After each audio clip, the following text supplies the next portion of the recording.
আসসালামু আলাইকুম রহমতুল্লাহ বরাকাতু। আলী আসগর আপনি লিখেছেন, শীতকালে অনেকেই মোজার উপরে মাসা করতে দেখা যায়, কি ধরনের মোজার উপরে মাসা করা যাবে? এরপরে রাসেল CHY এডি থেকে আপনি লিখেছেন, মিথ্যা বলার কাফফারা কি? যাকে মিথ্যা কথা বলা হয়েছে তাকে সত্যটা বললে ক্ষতি হওয়ার সম্ভাবনা বেশি থাকলে সেই মিথ্যার কাফফারা কিভাবে দেওয়া যেতে পারে? এরপরে আবরাজ সুজন আপনি লিখেছেন, বর্তমান সময়ে কোন আমলগুলো করলে জান্নাত লাভের আশা করা যায়? ঠিক মারুফ হাসান আপনি লিখেছেন, বর্তমান সময়ে ওয়াজের মঞ্চে হুজুরদের মধ্যে যে কাদা ছড়াছড়ি চলছে এর মাধ্যমে সাধারণ দিনে ফেরা মানুষের মধ্যে বিভ্রান্তি সৃষ্টি হচ্ছে, এই সম্পর্কে আপনার মতামত কি? এই সম্পর্কে আপনার একটু নাসিহা পেলে উপকৃত হতাম। শীতের সময় মোজার উপর মাসা করা যাবে, গরমের সময় মাসা করা যাবে কেউ যদি চান। সাধারণত শীতের সময় মোজার উপর মাসা করার প্রয়োজনীয়তা বেশি হয়, সেজন্য আমরা হয়তো সেটি দেখতে পাই বেশি।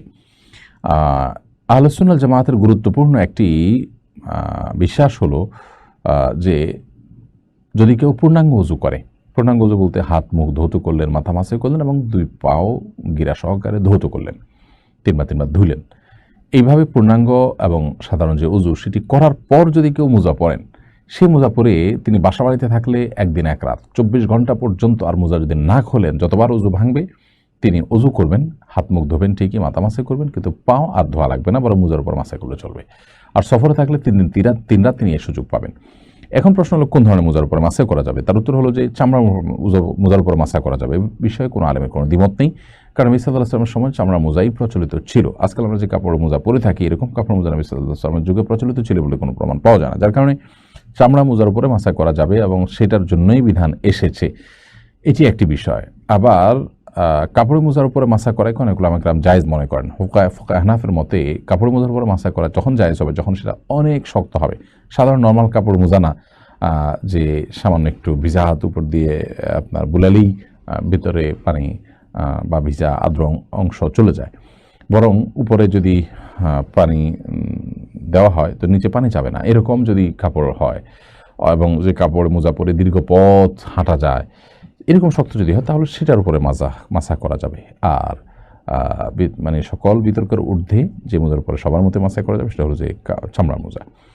এবং মোজার উপর মাসা করার কারণে কোনো সওয়াবের কমতিও হবে না। আপনি পাও ধুয়ে যদি উজু করেন সেটাতে যে সওয়াব হবে, মোজার উপর মাসা করলে এই সওয়াব হবে। যদি কোনো ওলামা ইকরাম মোজার উপরে মাসা করাটাকে তুলনামূলকভাবে কম সওয়াবের বলেছেন, সাধারণ অবস্থায় পাও ধোয়াটাকে উত্তম বলেছেন অনেকে, বাট নবী সাল্লাল্লাহু আলাইহি ওয়াসাল্লাম নিজে মোজার উপর মাসা করতে বলেছেন, অনুমোদন দিয়েছেন এবং কোনো প্রকার পার্থক্য তারতম্য করেননি। সেখান থেকে বোঝা যায় যে এটার কারণে সওয়াবের কমতি হবে না। এরপরে রাসেল CHY এডি থেকে আপনি লিখেছেন, মিথ্যা বলার কাফফারা কি? যাকে মিথ্যা কথা বলা হয়েছে তাকে সত্যটা বললে ক্ষতি হওয়ার সম্ভাবনা বেশি থাকলে সেই মিথ্যার কাফফারা কিভাবে দেওয়া যেতে পারে? দেখুন, মিথ্যা বলে ফেললে তার জন্য আল্লাহ রাব্বুল আলামিনের কাছে ইস্তেগফার করা উচিত, ক্ষমা প্রার্থনা করা উচিত, তওবায়ে নাসুহা করা উচিত। ইমানদার জেনে শুনে ঠান্ডা মাথা মিথ্যা বলবেন না। তার যত ক্ষতিই হোক না কেন তিনি প্রয়োজনে চুপ থাকবেন, কিন্তু মিথ্যা কথা বলবেন না জেনে শুনে। এটা খুব ভয়ঙ্কর একটি বিষয়। নবী সাল্লাল্লাহু আলাইহি ওয়াসাল্লাম বলেছেন যে আস-সিদকু ইউনজি ওয়াল কাযিবু ইউহলিক, সত্য মানুষকে রক্ষা করে আর মিথ্যা মানুষকে ধ্বংস করে দেয়। অতএব মিথ্যা কোনো অবস্থাতে বলা যাবে না। এখন যদি আপনি মিথ্যা বলে ফেলে থাকেন তাহলে সেক্ষেত্রে করণীয় কি? করণীয় হলো তওবা করা, তওবায়ে নাসুহা বা খাঁটি তওবা করা, যে জীবনে কখনো আর আমার দ্বারা যেন এই ভুলটা না হয়। যার সাথে মিথ্যা কথা বলেছেন তাকে সত্য বললে অসুবিধা হতে পারে, তাহলে আপনার এই অপরাগতার জন্য আল্লাহর কাছে ক্ষমা প্রার্থনা করবেন এবং ভবিষ্যতে আর কখনো এই ধরনের সিচুয়েশনের জন্য আপনি না পড়তে হয় আল্লাহর কাছে দোয়া করবেন।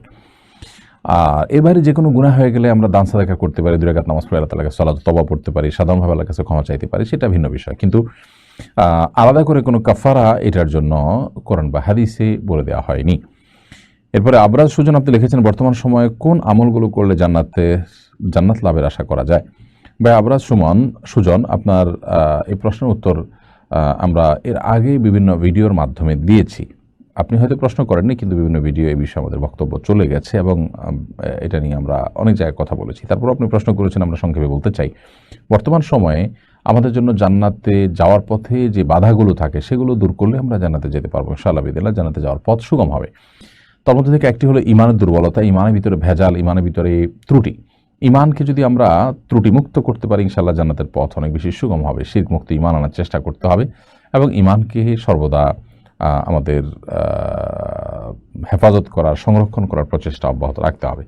দ্বিতীয়ত, 5 ওয়াক্ত সালাতকে সর্বোচ্চ সুন্দরভাবে খুশুর সাথে পড়ার চেষ্টা করতে হবে, অনেক সময় নিয়ে পড়ার চেষ্টা করতে হবে। তৃতীয়ত, আমরা হালাল উপার্জনের পরে নো কম্প্রোমাইজের লেভেলে, জিরো টলারেন্সে আমাদেরকে থাকতে হবে। অর্থাৎ আমি হারাম উপার্জন করব না, হারামের ধারে কাছেও যাব না, যাতে তাতে যত ক্ষতি হয় হোক।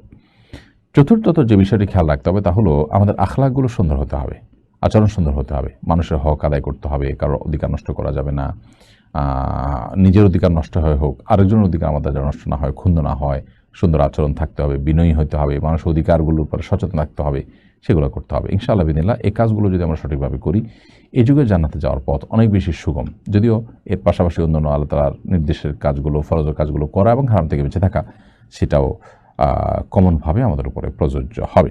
আল্লাহ তাআলা আমাদের সবাইকে জান্নাতে যাওয়ার মতো কাজগুলো করে যাওয়ার তৌফিক দান করুন দুনিয়া থেকে। মারুফ হাসান আপনি লিখেছেন, বর্তমান সময়ে ওয়াজের মঞ্চে হুজুরদের মধ্যে যে কাদা ছড়াছড়ি চলছে, এর মাধ্যমে সাধারণ দিনে ফেরা মানুষের মধ্যে বিভ্রান্তি সৃষ্টি হচ্ছে, এই সম্পর্কে আপনার মতামত কি? এ সম্পর্কে আপনার একটু নাসিহা পেলে উপকৃত হতাম। ভাই মারুফ হাসান, আমরা দোয়া করবো আল্লাহ তাআলার কাছে, আল্লাহ রাব্বুল আলামিন ওলামায়ে কেরামকে, ওয়াইজদেরকে, মাহফিলের বক্তাদেরকে পরস্পর কাদা ছড়াছড়ির জন্য বন্ধ করার তৌফিক দান করেন এবং তারা যেন দায়িত্বশীল ভূমিকা রাখেন এবং তাদের এই কথাগুলো শুধুমাত্র মুসলমানরা শুনছে তা নয়, ইসলামের বিপক্ষের যে মানুষগুলো আছে, ইসলামের প্রতি বিদ্বেষ লালন করে, মুসলমানদের প্রতি শত্রুতা লালন করে, সেই মানুষগুলো দেখছে, অন্য ধর্মের মানুষরাও দেখছে। অতএব ওয়াজের মঞ্চে, স্টেজে এমন কোনো কথা বলা উচিত না যা উলামায়ে কেরামের মর্যাদা হানি করে, ইসলাম সম্পর্কে মানুষকে বাজে ধারণা দেয়।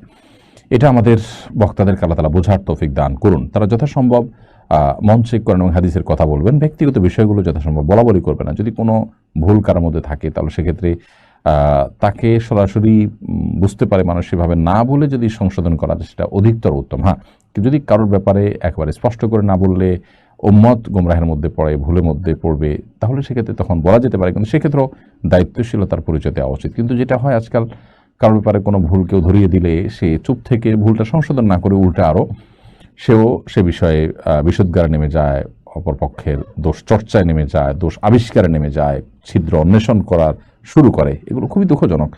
আমরা যারা মাহফিলে কথা বলি না, মানুষকে নাসিহা করি, মানুষকে দিনের পথে আসার দাওয়াত দিই, তারা নিজেরা যদি ভুল পথে চলে যায় তাহলে সেক্ষেত্রে সেটা খুবই দুঃখজনক। অতএব এ ধরনের মানুষদেরকে ব্যক্তিগত পারলে নাসিহা করা উচিত এবং তাদের জন্য দোয়া করা উচিত। আল্লাহ তাআলা আমাদের প্রতি রহম করুন, উম্মতের ওলামায়ে কেরামকে আল্লাহ তাআলা সঠিক পথে চলার তৌফিক দান করুন।